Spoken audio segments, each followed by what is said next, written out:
Bölmə 2. Dinləmə mətni 2. Soyuq qış səhəri idi. Murovun zirvəsi duman içində itmişdi. Raquf Orucov səngərdə dayanıb əskərlərinə baxırdı. Əskərlər isə tam silahlanmış formada komandirlərindən əmr gözləyirdilər.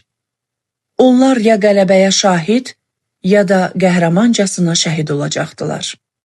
Düşmən artilleriyası güruldadı, torpaq titrədi. Raquf və əskərləri döyüş meydanında şir kimi döyüşürdülər. Raqufun səsi səngərdə olan hər kəsi ruhlandırırdı. Biz düşmənə sübut etməliyik ki, Murovu qartallar qoruyur. Bu şücaətli sərkərdə əskərləri ilə çiyin-çiyinə vuruşaraq döyüşdəcə qəhrəmancasına şəhid oldu.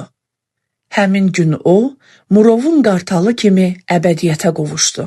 İndi Murov dağ zirvəsinə baxan hər kəs bilir ki, orada bir qartal keşik çəkir. O, Raquf Orucovdur.